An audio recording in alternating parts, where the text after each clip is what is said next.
এই ছেলে, কে তুই? আমার বাড়ির সামনে কি করছিস? আরে বাবা, আমি তোমার ছেলে, তুমি ওকে চিনতে পারছো না? এই তুই এসব কি পোশাক পরছিস? আবার দেখছি তুই পানও খাচ্ছিস। এলাকার লোক যদি দেখে তাহলে তো এই বাড়ির মালিকের ছেলে ভাববে না, ভাববে কি এই বাড়ির কাজের লোক। বাবা, আমি তো এইটাই চাই, মানুষ যেন আমাকে এই বাড়ির মালিক না ভাবে, আমাকে কাজের লোক ভাবে। দেখ, আমি অত শত বুঝি না। তুই এইসব পোশাক পরে থাকবি না, এইসব পোশাক পরে বাহিরেও যাবি না। আর তুই এই পোশাক পরে বাহিরে গেলে আমার মান সম্মান থাকবে না, যত সব।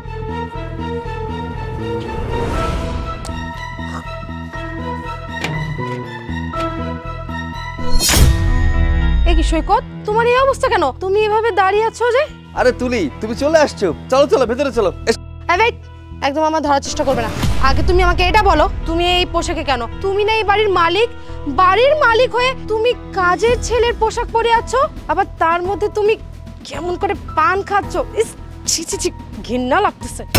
আরে তুলি, তুমি আমার কথা শোনো না। সারাটা দিন ওই যে প্যান্ট আর শার্ট পরে থাকতে আমার ভালো লাগে না। এর জন্য আমাদের এই যে রহিম চাচা, কাজের লোক, ওনার কাছ থেকে এই যে লুঙ্গি আর শার্টটার গামছাটা নিচ্ছি। আমার সুন্দর লাগতেছে না? তোমাকে একদমই সুন্দর লাগছে না, একদম কাজের লোকের মতো দেখতে লাগছে। এই ওয়েট ওয়েট ওয়েট, তুমি আমাকে এটা বলো, তুমি আমার সাথে মিথ্যা কথা বলছো না তো? তুমি আদৌ এই বাড়ির মালিক নাকি এই বাড়ির কাজের লোক? আরে তুমি এসব কি বলছো বলো তো? হ্যাঁ, এই যে লুঙ্গি গামছা আর শার্ট পরলে কি মানুষ কাজের লোক হয়ে যায় নাকি? চুপ কর মিথ্যাবাদী। তুই কি ভেবেছিলিস তুই আমাকে মিথ্যা কথা বলে আমার সাথে প্রেম করে অন্যের বিরাট বাড়ি দেখিয়ে আমাকে বিয়ে করতে চেয়েছিলিস? তুই আমাকে বিয়ের পর সিনেমার কাহিনী শোনাতিস যে তোমাকে পাওয়ার জন্য আমি এসব করেছি, আমি এখন এই মুহূর্তে এখান থেকে চলে যাব। আর আজকে যদি আমি না আসতাম তাহলে তোর এই আসল রূপটা আমি দেখতে পারতাম। তুলি, তুমি আমার গালে থাপ্পড় দিলে? আচ্ছা মানলাম আমি এই বাড়ির মালিক না, আমি এই বাড়ির কাজের লোক, তাতে কি হয়েছে? তুমি তো আমাকে ভালোবাসো, তাই না? সেটা তোমার ভুল। আমি তোমাকে ভালোবাসিনি, আমি ভালোবেসেছি তোমার টাকা পয়সাকে। ভেবেছিলাম তোমার মতো একটা কোটিপতিকে বিয়ে করে আমি আমার লাইফটাকে সুন্দর মতো গুছিয়ে নিব, কিন্তু আমার ধারণা ভুল ছিল। তুমি একটা মিথ্যাবাদী, তুমি আমাকে ঠকিয়েছো। আজকের পর থেকে তোমার এই নোংরা চেহারা এখন আমার সামনে নিয়ে আসবে না, ছোট লোক কোথাকার। আরে যা যা, তুই কি ভেবেছিলি আমি কিছুই জানি না? আমি সব কিছুই জানি।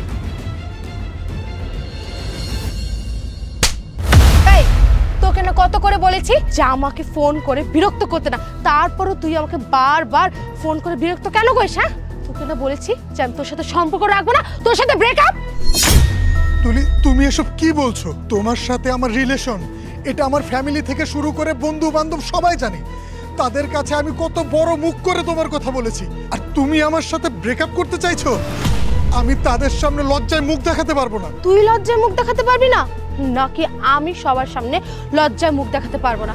এই, তোর বাবা কোন কোটিপতি? হ্যাঁ, না আছে তোর গাড়ি, না আছে তোর বাড়ি, এমনকি তোর কোনো ব্যাংক ব্যালেন্সও নেই। তাহলে আমি কি দেখে তোর সাথে রিলেশনে থাকবো রে? আর তাছাড়া আমি একটা ছেলের সাথে রিলেশনে আছি, ও অনেক রিচ, ওর গাড়ি আছে, বাড়ি আছে, ও অনেক টাকার মালিক। ওকে যদি আমি বিয়ে করি তাহলে আমি রাজরানী হয়ে থাকবো। আসলে তোদের মতো গরিবদের সাথে না আমার যায় না, আর তোদের মতো গরিবদের সাথে আমি শুধু অল্প দিনে মজা করার জন্য থাকি। শোন, আজকের পর থেকে তুই আমার সাথে আর কোনোদিনও যোগাযোগ করার চেষ্টা করতে পারবি না, বুঝতে পেরেছিস? তুলি, তুলি, তুলি যেও না।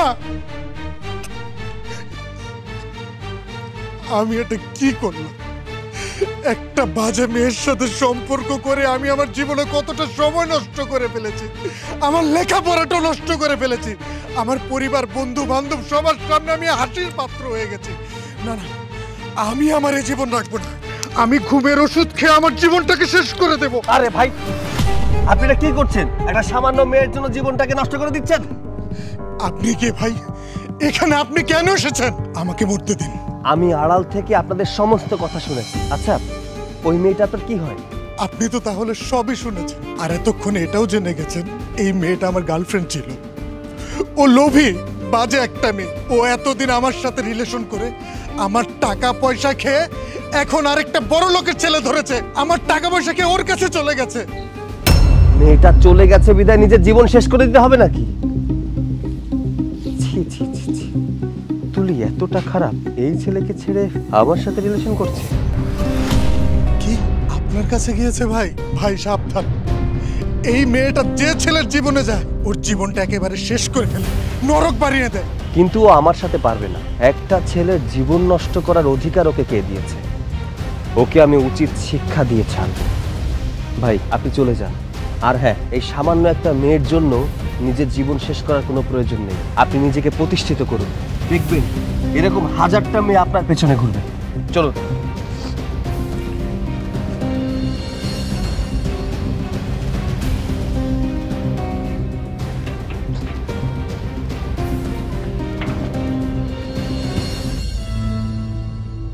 বাবা লকটা খুব।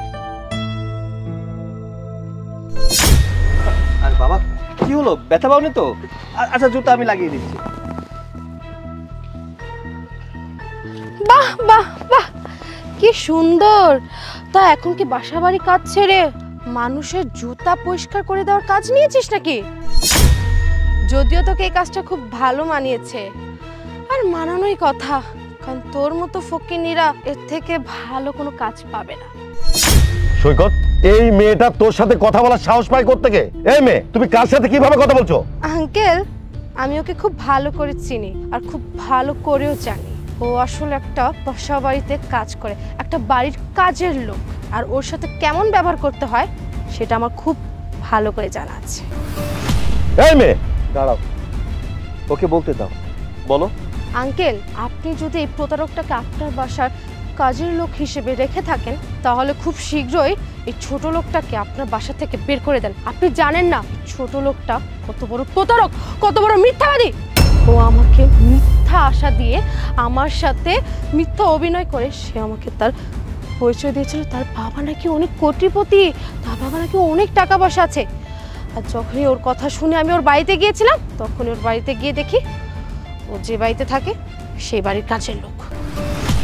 এই মেয়ে, যেই ছেলেটাকে তুমি ভালোবাসো সে যদি কাজের লোকও হয় তবুও তোমাকে সে ভালোবাসে, আর তুমি তাকে ছেড়ে চলে যাবে আর রাস্তার মধ্যে পেয়ে যা না তাই বলে অপমান করবে? কেমন প্রেমিকা তুমি, হ্যাঁ? আর তোমাদের সময় টাকা পয়সা থেকে ভালোবাসা হয়, আর আমাদের সময় এগুলা ছিল না। আর তোমাদের সময় কার বাবার কত টাকা আছে, কয়টা গাড়ি বাড়ি আছে, এগুলা দেখেই তোমরা প্রেম করো। আহা, চলো তো এখান থেকে। শুধু শুধু এরকম সস্তা মেয়ের সাথে কথা বলে সময় নষ্ট করার মতো সময় আমাদের হাতে নেই। ও যে কর্ম করে তাতে ওকে পুলিশে দেওয়া উচিত। এদের মতো মেয়েদের কাজ কি জানো? বড় লোকের ছেলেকে ভাঙিয়ে খায়, প্রেমের ফাঁদে ফেলে তাদের কাছ থেকে টাকা পয়সা আত্মসাৎ করে। এর কৃতকর্মের জন্য একে পুলিশে দেওয়া উচিত। আমি ওকে পুলিশেও দেব না, কিছু বলবো না। ও যে কর্ম করছে এই কর্মের ফল ওকে ভবিষ্যতে ভোগ করতে হবে। চলো এখান থেকে।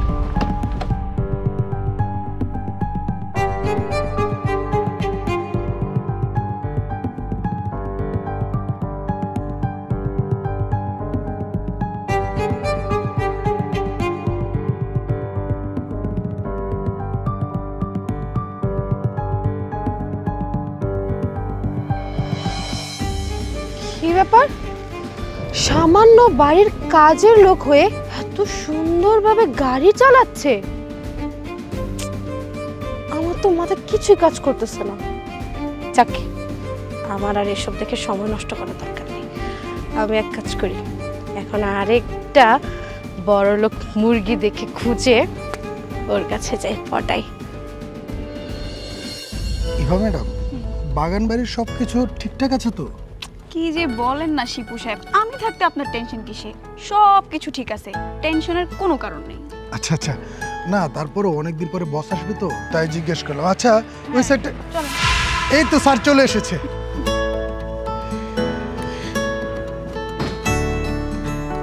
আসসালামু আলাইকুম স্যার। ওয়ালাইকুম আসসালাম। কাজকামের কি অবস্থা? জি স্যার, সব কিছু ঠিকঠাক আছে। এই সাইডে একটু কাজের ব্যবস্থা করতে হবে। হ্যাঁ শিপু, তুমি এখানে? তুমি জানো আমি তোমাকে কোথায় কোথায় খুঁজেছি? কি ব্যাপার, সেদিন তো চলে গিয়েছিলে, আজকে আবার আমার খোঁজ করছো কেন? শিপু, আমি তোমার বাচ্চার মা হতে চলেছি। আমাকে বিয়ে করে ফেলো। তুমি তো এখন অনেক বড় কোম্পানিতে চাকরি করো, আর এই গাড়িটা নিশ্চয় তোমার। কি? তোর পেটের এই সন্তান আমার? মানে তোর সাথে তো আমার মাত্র 2-3 মাস রিলেশন ছিল, আর যখন তোর সাথে রিলেশন ছিল তখন তোর সাথে কোনো কিছু হওয়া তো দূরের কথা, তোর তো কাছেই যায়নি আমি। এখন কার না কার সন্তান পেটে নিয়ে এখন বলছিস এই সন্তান আমার। যা এখান থেকে, চরিত্রহীনা মেয়ে কোথাকার। শিপু, বিশ্বাস করো এই বাচ্চা তোমার, আমার পেটে তোমারই বাচ্চা। বিশ্বাস করবো তোর মতো মেয়েকে? তোর মতো একটা চরিত্রহীনা নারীকে বিশ্বাস করবো আমি? তুই কি ভুলে গেছিস সেদিনের কথা? সেদিন কি কি করেছিলি আমার সাথে? আজকে আল্লাহ তোর বিচার করেছে। তোর পেটের ভিতরে কার সন্তান সেটার পরিচয় তুই জানিস না। বিশ্বাস করো শিপু, এই বাচ্চা তোমার। তার মানে তুমি জারদ সন্তানের মা? সৈকত, তুমি, তোমার মধ্যে এত পরিবর্তন? তুমি তো বাড়ির কাজের লোক ছিলে, আর তোমার হাতে গাড়ির চাবি কেন? আরে বোকা মেয়ে, সৈকত স্যার কখনোই কাজের ছেলে ছিল না। সৈকত স্যার একজন কোটিপতি বাবার একমাত্র সন্তান। তিনি এখন একটা কোম্পানির মালিক। তাহলে সেদিন আমি যেটা দেখেছিলাম সেটা কি ভুল ছিল? তুমি সেদিন যা দেখেছিলে সম্পূর্ণ ভুল দেখেছিলে। তোমার হাত থেকে বাঁচার জন্য আমি প্ল্যান করেছিলাম, ওই সস্তা জামা কাপড় পরেছিলাম। ঠিক, আমার ভাবতেও ঘৃণা লাগছে যে তোমার মতো মেয়েকে আমি ভালোবেসেছিলাম। তুমি একটা লোভী প্রতারক। আমি আগেই জেনে গিয়েছিলাম তুমি একটা প্লে গার্ল। তুমি ছেলেদের জীবন নিয়ে খেলা করো। ছেলেদের জীবন নিয়ে খেলা করা তোমার কাজ। তুমি আমার জীবন নিয়ে খেলতে চেয়েছিলে। ভাগ্য ভালো ছিল যে তোমাদের দুজনের কথা আমি শুনে ফেলেছিলাম। তুমি এই ছেলেটাকে ছেড়ে চলে গিয়ে আমার সাথে রিলেশন করেছিলে, কারণ এই ছেলেটার কাছে টাকা পয়সা ছিল না। তাই আমার কাছে টাকা ছিল, তাই তুমি তোমার জীবনটাকে সুন্দর করে সাজানোর জন্য আমার সাথে রিলেশন করেছিলে, আমার সাথে প্রেমের নাটক করেছিলে। ওই দিন যদি তোমাদের না দেখতাম তাহলে আজকে এই ছেলেটা আমাদের সামনে জীবিত হয়তো দাঁড়িয়ে থাকতো না। তার মানে তোমরা ইচ্ছা করে প্ল্যান করে তোমাদের জীবন থেকে আমাকে সরিয়ে দিয়েছো। এখন আমি সবটা ক্লিয়ার হয়ে গেছি। সৈকত, আমার না ভুল হয়ে গেছে। আমি আগে যা যা করেছি সব ভুল করেছি, আমাকে প্লিজ ক্ষমা করে দাও। দেখো সৈকত, তুমি অন্তত অস্বীকার করো না, বিশ্বাস করো এই বাচ্চা তোমার। তুমি আমাকে ভুল বোঝো না, তুমি আমাকে বিয়ে করে নাও না সৈকত, প্লিজ। তোর এইসব কথা বলতে কি একটু লজ্জা করছে না? তুই একটু আগে বললি সন্তানের বাবা এই হাসান, আর এখন বলছিস আমি এই সন্তানের বাবা। তার মানে তুই চিন্তা করে দেখ, তুই কত মানুষের সাথে অবৈধ সম্পর্ক করেছিস। কার বাচ্চা তোর পেটে তুই নিজেও জানিস না। আসলে কি জানিস, তুই হচ্ছে নারী জাতির কলঙ্ক। তোর মতো মেয়ের বেঁচে থাকার থেকে মরে যাওয়া অনেক ভালো। তোর লজ্জা করলো না এইসব কাজ করতে? আরে একটা মেয়ে যে কতটা নিচে নামতে পারে তোকে না দেখলে বুঝতে পারতাম না। টাকার লোভে পড়ে তোর জীবনটা এতটাই নিচে নেমে গেছে, কোনো ছেলের কাছে তোর এক পয়সারও মূল্য নেই। যতদিন বেঁচে থাকবি যারও সন্তানের পরিচয় নিয়ে বেঁচে থাকবি। চলো, আমাদের মিটিং এ দেরি হয়ে যাচ্ছে। জি স্যার, চলুন।